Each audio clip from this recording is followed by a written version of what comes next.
Bismillahirrahmanirrahim. Assalamualaikum warahmatullahi wabarakatuh. Selamat pagi anak-anak. Ya, apa kabarnya hari ini? Alhamdulillah baik ya. Siapa yang tidak hadir? Kenapa dia?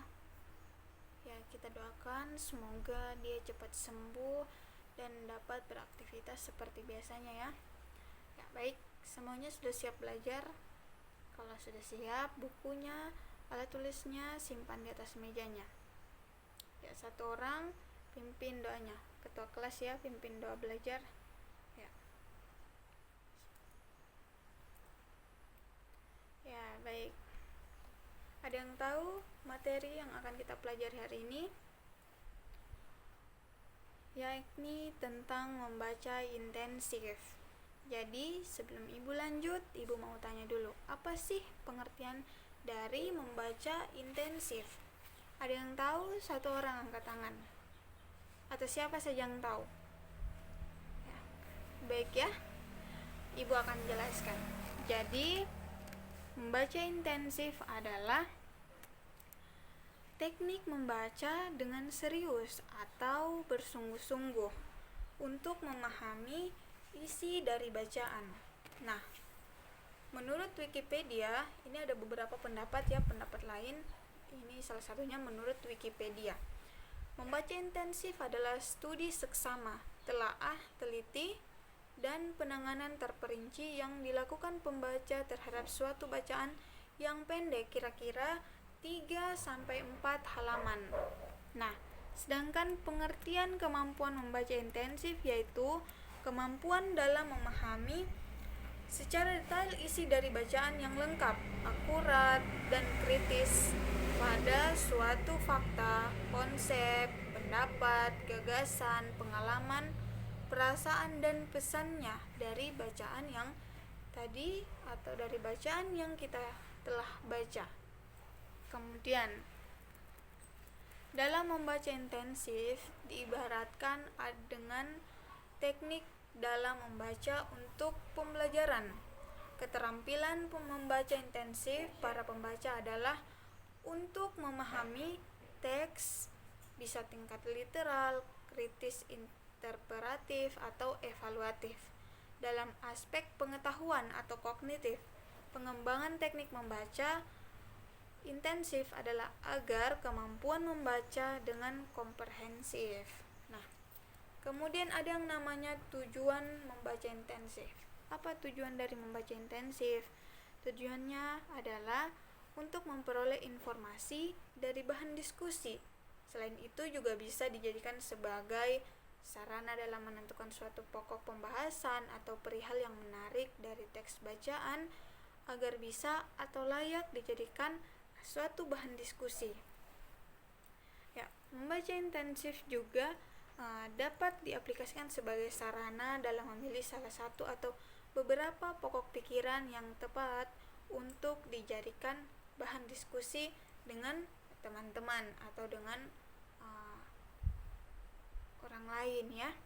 Nah, kemudian kita juga bisa menentukan bahan apa untuk menjadi bahan diskusi kita, yaitu dengan cara membuat suatu kesimpulan dari pokok-pokok pikiran tersebut, lalu mengambil intisari atau inti dari membaca kita yang tadinya, atau intisari dari permasalahannya. Apa sih yang menjadi tujuan dari membaca kita ini, seperti itu. Sampai sini paham? Bisa kita lanjut? Ya, baik. Kemudian ada yang namanya membaca intensif. Manfaat membaca intensif. Nah, ketika membaca intensif dilakukan, maka ada beberapa manfaatnya, yaitu yang pertama, pembaca dapat menguasai isi dari teks dengan baik, misalkan. Kemudian kedua, pembaca dapat tahu latar belakang penulis dengan teks tersebut. Kemudian ketiga, pembaca bisa memiliki daya ingat yang lebih lama yang berkaitan dengan isi teks yang tadi yang kita baca. Kemudian bagaimana karakteristik membaca intensif? Ada beberapa karakteristik dalam membaca intensif. Yang pertama, membaca untuk mendapatkan tingkat pemahaman yang luas dengan harapan bisa mengingatkan untuk waktu yang lama, untuk waktu yang jangka panjang. Kemudian membaca dengan jelas dan rinci supaya memperoleh pemahaman semua yang meliputi isi dan bagian teks bacaan. Ada banyak karakteristik dalam membaca intensif, di mana tujuannya membaca intensif adalah mengembangkan keterampilan dalam membaca dengan rinci yang menekankan kepada pemahaman kata, misalkan pengembangan kosakata kita, kalimat, serta memahami semua dari isi teks tersebut. Kemudian, aktivitas ini bisa untuk melatih siswa dapat berpikir lebih kritis, kreatif, dan inovatif. Jadi banyak karakteristik dalam membaca intensif ini yang bisa kita pelajari untuk kehidupan kita sehari-hari. Kemudian ada yang namanya cara membaca intensif. Nah, ada beberapa cara yang harus diperhatikan berhubungan dengan informasi yang layak untuk menjadi bahan diskusi, antara lain bisa menambah pengetahuan dan wawasan, mempunyai manfaat yang lebih baik lagi apabila menjadi pembicaraan di masyarakat, bahan diskusi dengan orang ya atau masyarakat. Nah, salah satunya adalah ketika kita membaca intensif itu harus dengan jeli, akan bisa menentukan hal yang paling menarik dari hal-hal lainnya. Tapi lebih bagus apabila kalian menentukan pokok-pokok pikiran yang ada lalu memilih yang paling layak untuk dijadikan bahan diskusi kita. Kemudian ada pertimbangan kesiapan diri dan kesiapan teman diskusi. Ini berkaitan juga dengan kemampuan diri menguasai atau memahami perihal yang akan kita diskusikan. Kemudian jangan sampai kalian menentukan diskusi yang bagus tetapi kalian sendiri tidak paham apa yang menjadi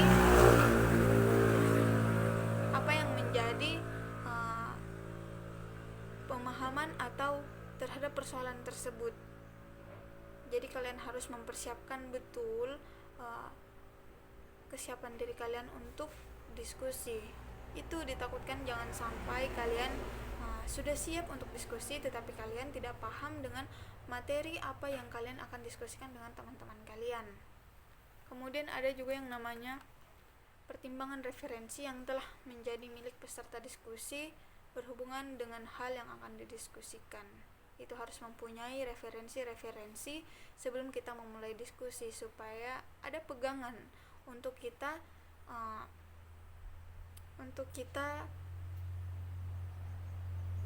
berbicara ya, untuk kita penguatan terhadap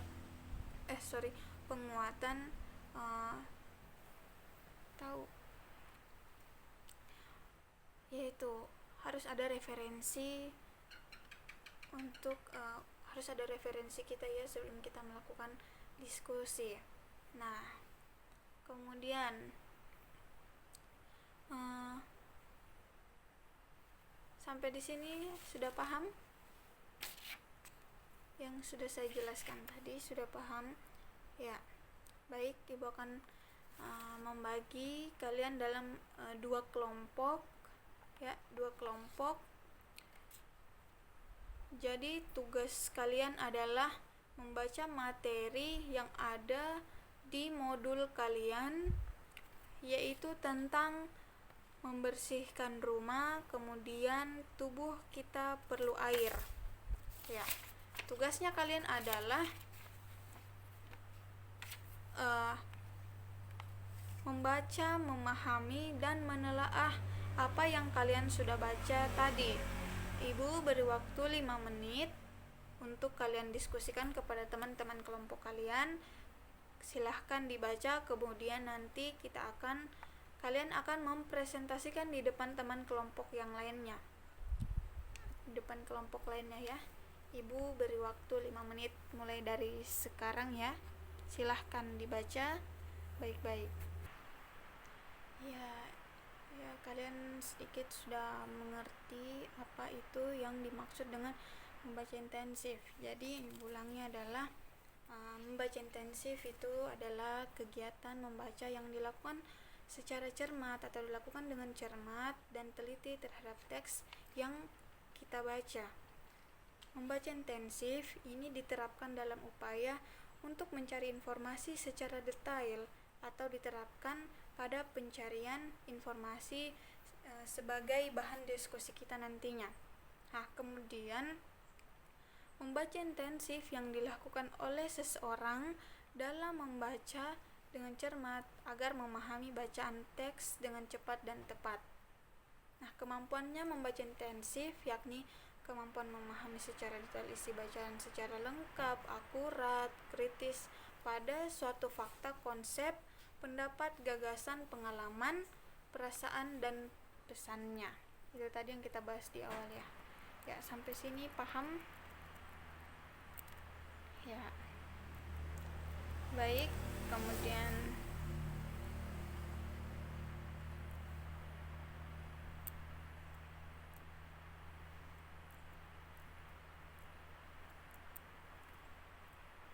ada yang namanya jenis-jenis membaca intensif.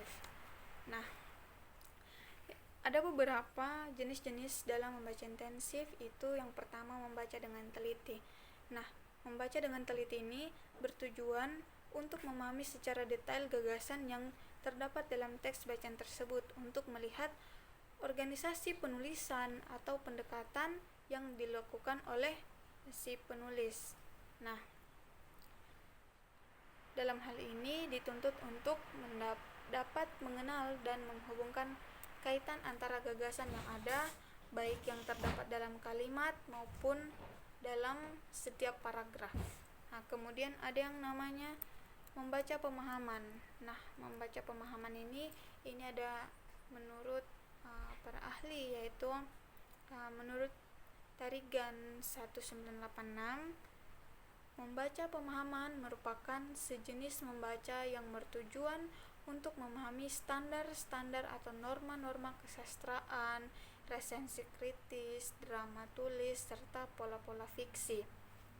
Itu yang namanya membaca pemahaman. Bagaimana mengkaji sejenisnya. Kemudian ada yang namanya membaca kritis.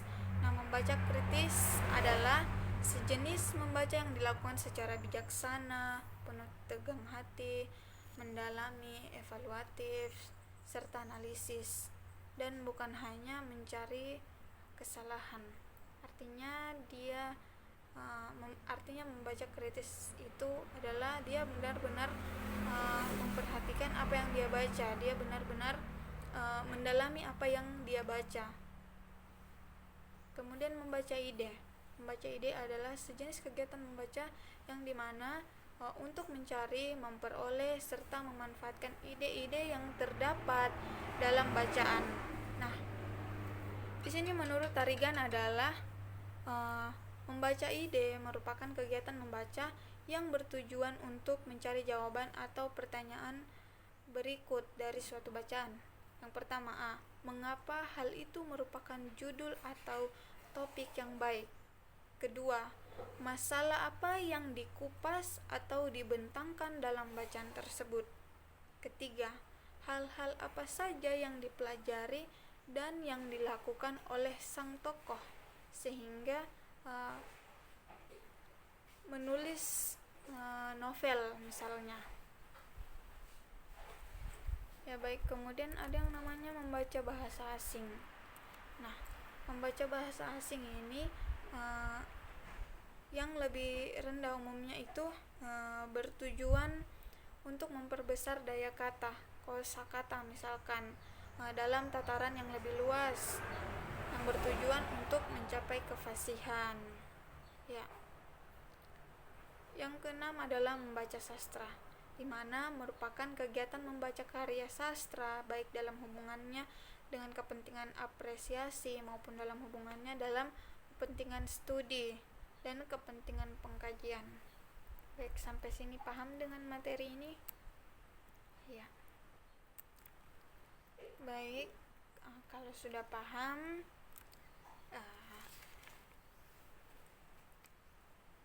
kita sudahi dulu pertemuan kita hari ini. Ya, adik-adik,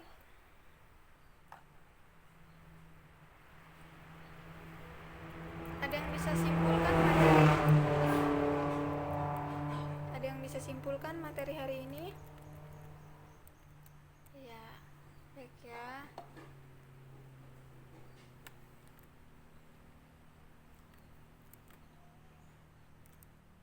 Membaca intensif, saya ingatkan lagi, membaca intensif yang dilakukan adalah membaca dengan cermat dan teliti terhadap teks yang kita baca. Membaca intensif adalah kegiatan yang seseorang lakukan dalam membaca dengan cermat, bagaimana dia memahami bacaan teks dengan cepat dan tepat, bagaimana dia kemampuan membaca intensifnya dapat memahami isi dari bacaan secara lengkap, kritis, aktual pada suatu fakta, misalkan konsep, pendapat, gagasan dan pengalaman dan lain sebagainya.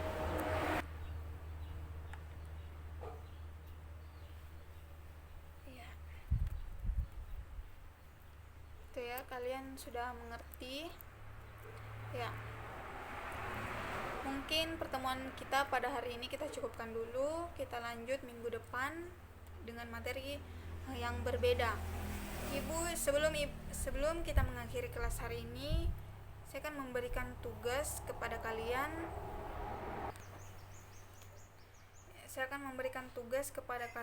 Yaitu membuat cerita pendek. Ya, membuat cerita pendek, itu dalam kelompok ya, sama seperti tadi, itu mencari cerita pendek di googling misalkan, atau di buku di modul kalian, kemudian dibaca, pahami. Minggu depan kita akan presentasikan di depan teman-teman kalian. Ya. Sebelum ibu akhiri kelas hari ini, silakan kita baca doa sebelum pulang. Mari kita sama-sama membaca hamdalah. Alhamdulillahirabbil alamin. Sekian, assalamualaikum warahmatullahi wabarakatuh.